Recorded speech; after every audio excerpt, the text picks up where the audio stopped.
Did Yuto, Bobi and Nils just drop video of the year? Andrew Broom's already got a new boot sponsor. These are amazing skates. There's been team updates that lean more into the youth, alongside a couple of edits from the youth as well. There's a full schedule for FISE Montpelier that looks stacked. Blading Cup introduces the Triple Cup champion, and a rack of other edits as well. Let's get into it. All the stunts are performed by professionals. Don't attempt this yourself. So at last year's FISE Montpelier, Julian rocked up and obliterated everyone, winning absolutely everything, including the game of pods with CJ Wellsmore. There's no stopping what can't be stopped. Kind of feel like they should give him keys to the city. This year's skating schedule was released the other day and it looks chock-a-block with new stuff for Julian to win. There's a park contest, of course. It looks like they're introducing best trick contest as a whole separate thing, and a beat trick, whatever that is. There's the rail contest. You've got the ESA street contest. I don't see it listed, but I'm pretty sure there's a spine contest. Plus the Blade Cup in the shred zone, which has like a mousetrap obstacle, a handrail in the corner, a trailer launch. I can't work out what this bit is, but it looks like the players' tunnel at Wembley, and I hope that's where the skaters come out of.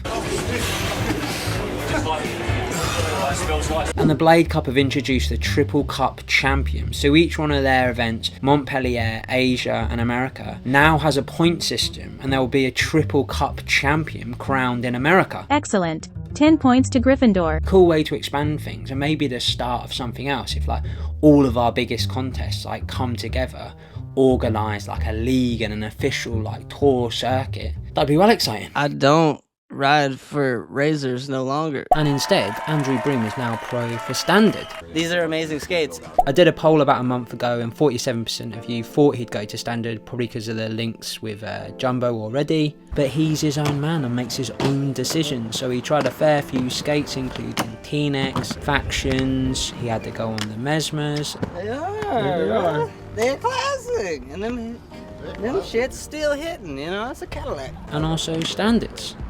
It was really interesting to see a pro go through that process. I'm pretty sure it's never been documented before like that. So what are we doing? Why am I filming all these skates? You called me and was like, hey man, can I film you try on all those skates? Yeah. And it looks like standard were the best, although Broom did diplomatically say, I wouldn't be skating any of these if they weren't great. and like a seagull to a chip, Law was in there, quick, sharp, speedy border, straight to pro status. Surely this means an introduction edit coming soon, and that standard team is pretty outrageous. Look at us. Teamwork. Yeah. Good heavens, did you catch Noboru Katayama's periodic reminder that he is exceedingly good at skating? The kind grind up was ruthless, and then just to take the mix, switch back down. Treating this grind box like it's tried to throw dirt on his family name, he battered the thing. Grievous box harm. The heat seeking, dark side alley fish cab out. Outrageous. And he's still only well young. So Yuto Goto, Bobi Spassov and Nils Jansons just dropped Soul, a collaborative project between Inferno and Magic Boots with support from Roces of course, and it is a heavy one. Nils starts his section dapping himself up because he's a man on a mission and locked in with himself. He is firmly in the Grandmaster's phase where like all his tricks are flawless, whether that's a fully controlled banger on a big scale or more technical skating, like he can do it all and he doesn't take a wrong step. There is always this feeling that he's a level above. For the last 4 to 5 years it feels like he's been skating in final form Nils, like his chakras are all aligned and set to bangers, like just so many hefty tricks. It's like legacy defining sections, but am I going a little bit over the top here? I've always been a big fan of Yuto skating, and in this one it feels like he's turned it right up a notch.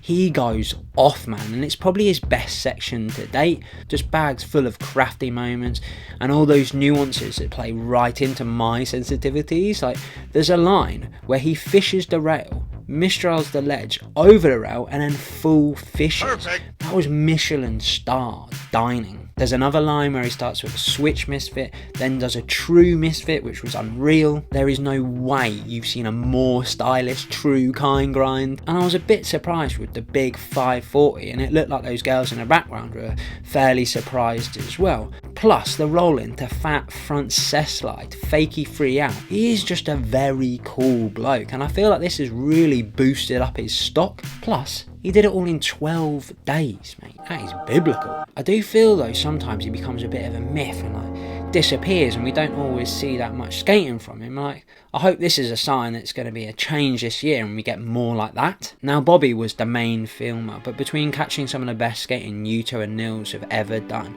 and actually buckling himself on the first day of filming, fracturing his wrist, he still found moments and continued to set a strong tone for his approach to skating right now. Intelligently, he leans into his fortes, like grinds off roofs, rowdy drop-ins, landing big drops and gaps like he's Brave Star. With powers of Pop, Wolf, Puma, and Bear. Always going after a certain level of amplitude seems to be what's inspiring him right now. I'm also a big fan of the contrasting, more fiddly and nuanced tricks that he slips in there, because I really think it shows his range. I actually wish there was more of that, because I feel like it's a really big strength of his, and it's like the combination of the massive tricks and that stuff is deadly, man. But I understand that he is after sometimes more simpler, bigger and more obvious risk tricks. Mad that rollnecks have become the choice garment for a few of our hammer skaters, like changing the world's perspective on them. I'm a little bit surprised he didn't release a rollneck with the new merch, like skate faster and wear a rollneck.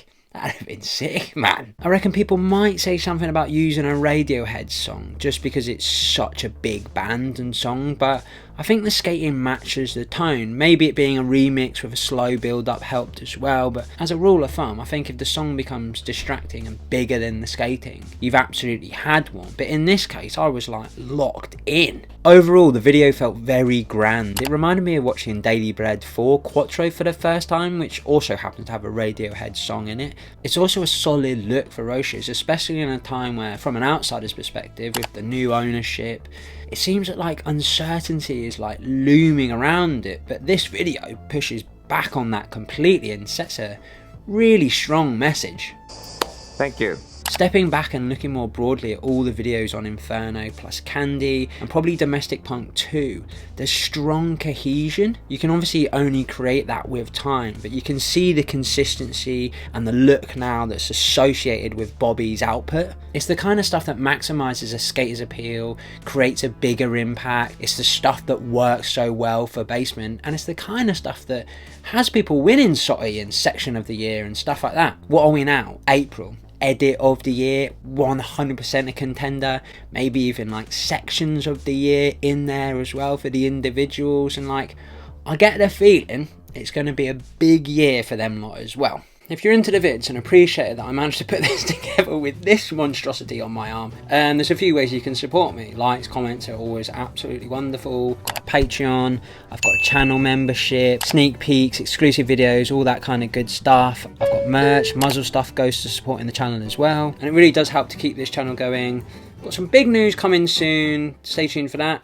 Nice one. Undercover must be absolutely chuffed seeing as they announced Bobi on their new roster as well. They're also making way for some younger names in Larique Picard, who definitely deserves more airtime in edits, and Jae Yoon, who is outrageously good, man. He is just from another planet. Undercover, man, get him in a few more comps and like make him make another street edit. I don't know why, but the team announcement pics reminded me of Porsche Challenge character menu. Nick Lomax, who's on the Undercover team for Big Wheels, got tongues wagging, posting clips wearing Mesmers, but confirmed shortly after that nothing was going on and he just wanted to try out Thrones again. Sticking with the younger skaters, there's been edits from Sebastian Castro, Julia Komenda, Seoa Jang, and Nicoly Machado. And it also seems like more young females are putting together street sections. Julia Komenda got herself a solo edit from Mesmer, and she's one of the few young female skaters that's got a fair few bits in street edits.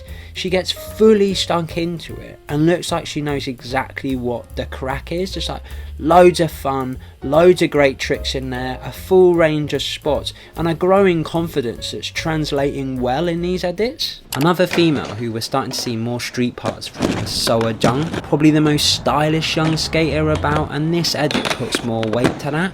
She just looks so comfortable and natural on skates. It's sick seeing her bring her unreal abilities to street, and I hope we get to see more of it because it's just so good. Nicoly Machado is probably best known for her park skating, but she can definitely transfer some of those skills over to the street, and it's great to see. In USD File 2025, she's tackling handrails, dropping some nice cess slides, doing really stylish switch ups, and that's a strong theme throughout her edit, is her style, particularly the top torque-sole, which was lovely. They've said stay tuned for more and hopefully we get it. Also with Mesmer, young Sebastian Castro dropped Chronotropic, which he filmed, directed and skated in.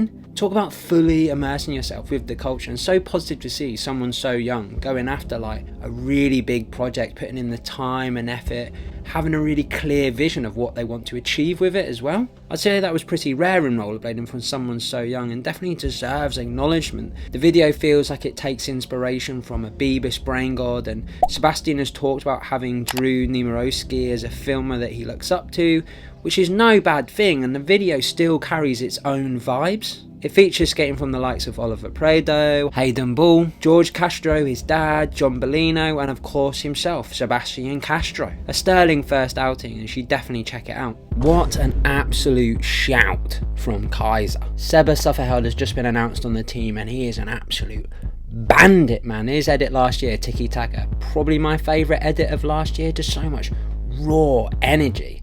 Cannot wait to see more footage from him. City Life just dropped Royal Mail, a love letter to the grind, to London and the postal service, and someone must have put a penny in Steve Collis because he was activated in this video. Just so many sick tricks and moments. Little known fact, Ruben Collins used to be in a Paolo Nutini cover band. Simon Isles deployed the full range of cracking, fast-footed tricks to bless London streets. Sam Tufnell does an absolutely psychotic drop-in, a lovely true fish, and a thrilling gap to Little Bank, proving to be good value all round. Brandon Collegia got some moves in on away turf. Leon Humphreys is in there, Connor Pierce, Neil Ingle, Daniela Bracco, Corey Oral, and more. It's a well-filmed, edited, musically tracked video that has a great feeling to it. England! Boatmag just dropped Pleasure Cruise, and Macho Man Jim Randy Blee is a savage. He's got this proper rascal energy about his skating and gets stuck right in, and Pleasure Cruise is a fine example of it. He would have been my premier choice as Nick Lomax's replacement to add a level of raw brilliance to the USD ranks, but he's been seen trying other skates, and USD's Fumble could be an enormous addition to any other brand, and we know how fast Lawrence likes to move, so he could be probably there before Easter. Every time Danny Malm drops a new part, his stock goes up. Fresh off Kooks, he's got a healthy amount of footage in Pleasure Cruise. He'll jump off a roof for you. He's got a great sense for utilising spots.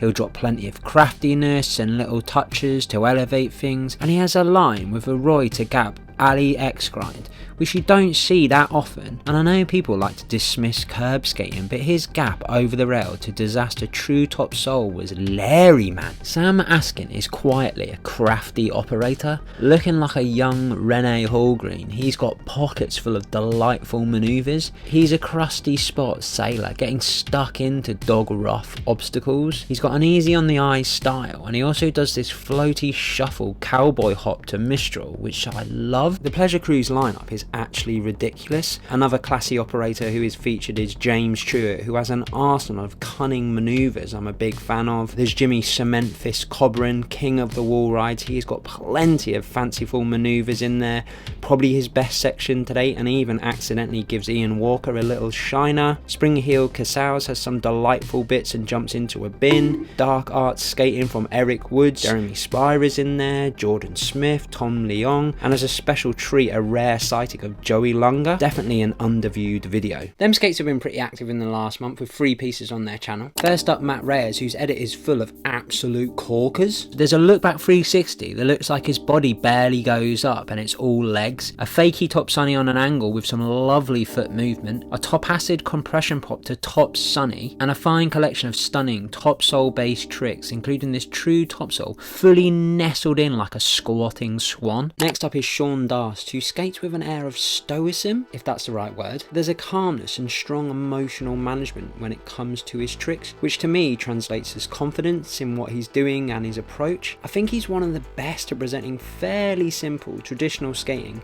and making it look class through his style and control. And then there's Anthony Marchione, who got all his clips for Vibe Killer in 15 hours. Filmed by Calder Holt, edited by Sean Kelso. It's a really fun vid with Anthony bringing Jack Russell Terrier energy and the fast feet of Diego Maradona.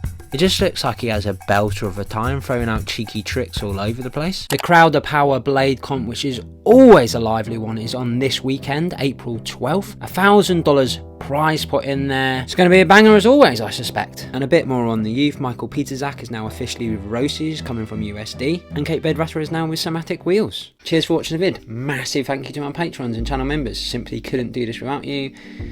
The video might have been a bit off this time, editing might have been a bit weird because I could only use my left hand because I managed to dislocate my elbow and fracture my arm on the right side, so I was down to one hand, which was long and painful. Here's a couple of other videos you can watch until I'm back again soon. Spot your dog.